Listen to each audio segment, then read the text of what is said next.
Good evening. OTM ട്രേഡറിൻ്റെ recording trading സെഷനിലേക്ക് എല്ലാവർക്കും സ്വാഗതം. സമയം 12:19. ഇപ്പോഴാണ് ഒരു ട്രേഡ് എടുത്തത്.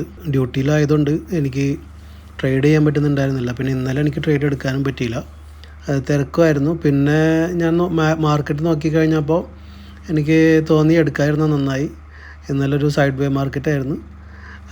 അപ്പോൾ ഞാൻ ഇന്ന് ജസ്റ്റ് ഒന്ന് നോക്കിക്കഴിഞ്ഞപ്പോൾ ഇന്നും സൈഡ് വേ മാർക്കറ്റ് പോലെയാണ് കണ്ടത്. പിന്നെ ഗ്ലോബൽ ഇൻഡെക്സും ഒക്കെ നോക്കിക്കഴിഞ്ഞപ്പോൾ ഒരു US മാർക്കറ്റും പിന്നെ അതുപോലെ നമ്മുടെ ഏഷ്യൻ മാർക്കറ്റെല്ലാം അതുപോലെ യൂറോപ്പ് മാർക്കറ്റൊക്കെ ഏകദേശം ഒരു ഡൗൺ ട്രെൻഡിലാണ് കണ്ടത്. ഞാനൊരു ഓപ്പർച്യൂണിറ്റി നോക്കിയിരിക്കണമായിരുന്നു എന്തെങ്കിലും ഒരു, കാരണം താഴേക്ക് ലിക്വിഡിറ്റിയൊക്കെ കാണുന്നുണ്ടായിരുന്നു.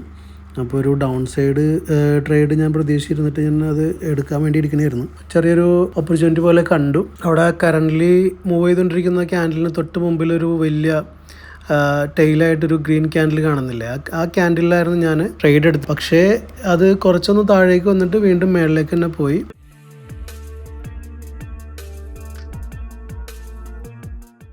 റെക്കോർഡ് ചെയ്തിട്ട് പിന്നെ രണ്ടാമത് റെക്കോർഡ് ചെയ്ത സെഷനാണത്. അപ്പോൾ രണ്ടാമത്തെ റെക്കോർഡിൽ കാണാം അത് ജസ്റ്റ് താഴെ വന്നിട്ട് വീണ്ടും മേളിൽ പോയി. പിന്നെയും അത് താഴേക്ക് തന്നെ വന്നു. ഏകദേശം ആ ഒരു 200 EMA ടച്ച് ചെയ്തിട്ട് വീണ്ടും ടച്ച് ചെയ്തില്ല. അതിന് മുമ്പ് തന്നെ ആ ഒരു ബ്ലൂ ലൈനിലെ നമ്മൾ 24,630 എന്നുള്ളതിൽ ആ ബ്ലൂ ലൈനിൽ ടച്ച് ചെയ്തിട്ട് ആ സപ്പോർട്ടിൽ ടച്ച് ചെയ്ത് മേളിലേക്ക് തന്നെ പോയി. ഇപ്പം ഞാൻ അവിടെ വരച്ച് കാണിച്ചിട്ടുണ്ട്, അതാണ് അവിടെ നിന്നാണ് ഞാൻ ട്രേഡ് എടുത്തത്. പക്ഷേ ഞാൻ അത് താഴേക്ക് വരുമെന്നാണ് വിചാരിച്ചത്. പക്ഷേ അത് മേളിലേക്ക് തന്നെ പോകുന്നുണ്ട്. ലോസിലാണ് ഇപ്പോൾ റൺ ചെയ്തുകൊണ്ടിരിക്കുന്നത്. പിന്നെ അതുപോലെ DK അടിക്കുന്നുണ്ടായിരുന്നു. അധികം ഔട്ട് ഓഫ് ദ മണി അല്ലായിരുന്നു. എനിക്ക് തോന്നുന്നു ഒരു 100 പോയിൻറ്റ്സ് അല്ലെങ്കിൽ 150 പോയിൻറ്റ്സ് ഒക്കെ എവയാണ് ഞാൻ എടുത്തത്. അധികം OTM അല്ല, പക്ഷെ എന്നിരുന്നാലും ഇത് സൈഡ് വേ മൂവ്മെൻ്റ് ആയതുകൊണ്ട് നന്നായിട്ട് DKയും പോകുന്നുണ്ടായിരുന്നു. പിന്നെ മൂവ്മെൻ്റ് ഇല്ലാത്തതുകൊണ്ട് തന്നെ ലോസിൽ തന്നെ പോയിക്കൊണ്ടിരുന്നത്. പിന്നെ അത് പ്രോഫിറ്റിലേക്ക് വന്നിട്ടില്ല.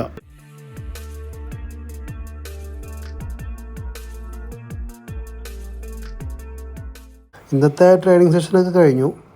നമ്മളൊരു ട്രേഡ് എടുത്തിട്ടുണ്ടായിരുന്നുള്ളൂ, അത് ലോസ് ബുക്ക് ചെയ്തു 200 rupees. പിന്നെ ഞാൻ ട്രേഡൊന്നും എടുത്തില്ല.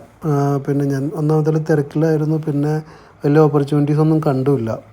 വേറെ എന്താ വെച്ചാൽ ഇനിയിപ്പോൾ നാളെ എക്സ്പയറി ആണ്, നാളെ എന്താവും എന്നുള്ളത് കണ്ടറിയണം. ഇവിടെ ഒരു ഹെഡ് ആൻഡ് ഷോൾഡേഴ്സ് പോലെയൊക്കെ ഫോമായിട്ടുണ്ട്, ഇത് കണ്ടറിയാം. ഇങ്ങനൊരു ഹെഡ് ആൻഡ് ഷോൾഡേഴ്സ് ഫോർമേഷൻ വന്നിട്ടുണ്ട്.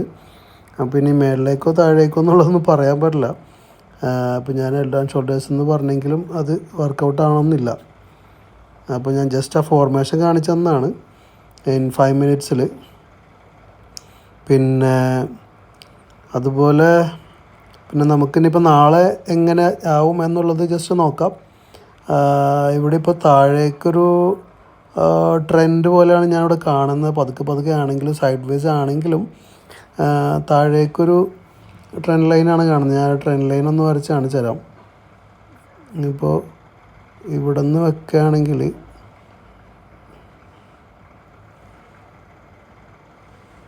എവിടെയെങ്കിലും വെക്കാം, എന്നിട്ട് അഡ്ജസ്റ്റ് ചെയ്യാം.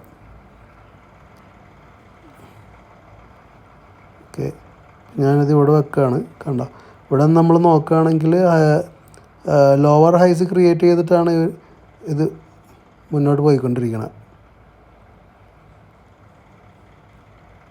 പിന്നെ അതുപോലെ താഴെയും ഇത് മൂവ് ചെയ്യുന്നില്ല കേട്ടോ, മൊബൈലിലായതുകൊണ്ട് ഒരു ബുദ്ധിമുട്ട്. കണ്ട, ഈ ഒരു ട്രെൻഡ് അവർ ഇത് കീപ്പ് ചെയ്യുന്നുണ്ട്. പിന്നെ വേറൊരു സംഭവം കാണിച്ചു തരാം. കണ്ട, ഈ ഒരു ട്രെൻഡ് ലൈനിലാണെങ്കിലും അത്യാവശ്യം ആ ലോ എല്ലാം ടച്ച് ചെയ്യുന്നുണ്ട്. അപ്പോൾ അതിനർത്ഥം ഒരു താഴേക്കൊരു ട്രെൻഡ് ഫോം ചെയ്യുന്നുണ്ട് എന്നുള്ളതാണ്. കാരണം അതുപോലെ തന്നെ നമുക്ക് ഓപ്ഷൻ ചെയിനൊക്കെ ചെക്ക് ചെയ്താൽ കാണാം. നമുക്കിങ്ങനെ അനലൈസ് ചെയ്യാനൊക്കെ പറ്റുള്ളൂ. പിന്നെയൊക്കെ ലൈവ് മാർക്കറ്റിൽ സംഭവിക്കുന്നതൊക്കെ നമ്മുടെ അനാലിസിസിനെയൊക്കെ തകിടം മറിച്ചുകൊണ്ടുള്ള പെർഫോമൻസ് ആയിരിക്കും. അപ്പോൾ എന്തായാലും ഓപ്ഷൻ ചെയിനും കൂടി നമുക്കൊന്ന് വെരിഫൈ ചെയ്യാം. ഓപ്ഷൻ ചെയിനിൽ കാണുന്ന, അതായത് ഇപ്പോൾ ഇവിടെ 2700, ഇവിടെ 2700, ഇവിടെ നല്ല റെസിസ്റ്റൻസ് കാണുന്നുണ്ട്. അതായത് ഇവിടെ കാണാം ഓപ്ഷൻ ചെയിനിൽ പോവുകയാണെങ്കിൽ 2700 കണ്ടോ, ഇവിടെ 2700 നല്ല റെസിസ്റ്റൻസ് കാണുന്നുണ്ട്. അതുപോലെ ഇവിടെ 2700 ഇവിടെ നമ്മൾ ഓപ്ഷൻ ചെയിനിൽ നോക്കുകയാണെങ്കിൽ 24700 നല്ല റെസിസ്റ്റൻസ് കാണുന്നുണ്ട്. പിന്നെ അതുപോലെ താഴേക്ക് നോക്കുമ്പോൾ 650 അത്ര ഇല്ലെങ്കിലും 24600 റെസിസ്റ്റൻസും സപ്പോർട്ടും കട്ടയ്ക്ക് നിൽക്കുന്നത്. അപ്പോൾ അവിടെ ഒരു പിടിമല്ലി നടക്കാൻ സാധ്യതയുണ്ട്. പിന്നെ അവിടെ നിന്ന് താഴേക്ക് പോരുകയാണെങ്കിൽ പിന്നെ അടുത്ത സപ്പോർട്ടുള്ളത് 24500 പിന്നെ മേളിൽ നിന്നുള്ള പ്രഷറും നന്നായിട്ടുണ്ടാകും. കാരണം ഇവിടെയൊക്കെ നല്ല ഇത് കണ്ടോ, ഇവിടെയൊക്കെ കാണാം 24700 24800 25000 നല്ല റെസിസ്റ്റൻസ് ഉണ്ട്. അപ്പോൾ അതെല്ലാം കൂടി താഴേക്ക് പുഷ് ചെയ്യുകയാണെങ്കിൽ ഇത് പൊളിക്കാവുന്നേ ഉള്ളൂ. 24600 പൊളിച്ച് താഴേക്ക് പോരാവുന്നേ ഉള്ളൂ. 24500 24600 ബീറ്റ് ചെയ്ത് താഴേക്ക് പോരാം. ഗ്യാപ്പ് ഡൗൺ ആണെങ്കിൽ എന്തായാലും മേളിൽ വന്ന് ഇവിടെ ഒന്ന് ടച്ച് ചെയ്ത് എന്നിട്ടായിരിക്കാം താഴേക്ക് വരുന്നത്. താഴേക്കാണെങ്കിൽ ഇനി ഗ്യാപ്പ് അപ്പാണെങ്കിൽ ഇവിടെ വന്നിട്ട് ഇത് ക്രോസ് ചെയ്തിട്ടാണ് അപ്പ് ചെയ്യുന്നതെങ്കിൽ ഡെഫിനറ്റ്ലി ഇവിടെ വരും, 730 വരും.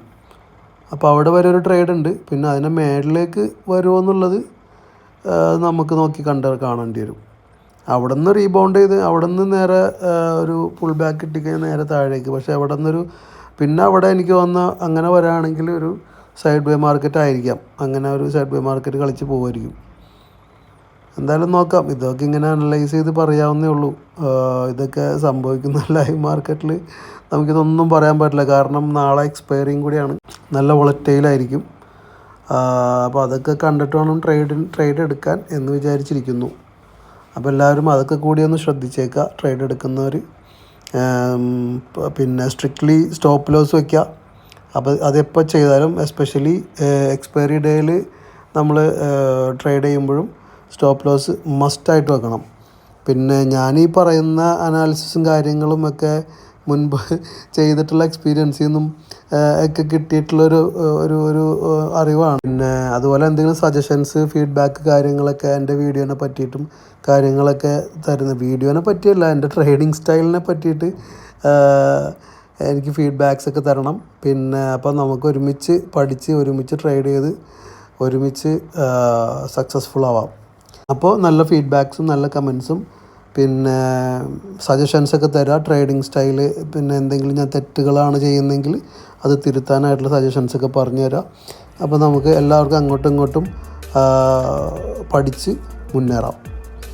നാളെ പറ്റിയാൽ ട്രേഡ് എടുക്കുകയാണെങ്കിൽ ആ വീഡിയോ ആയിട്ട് നാളെ വീണ്ടും വരാം. Thank you.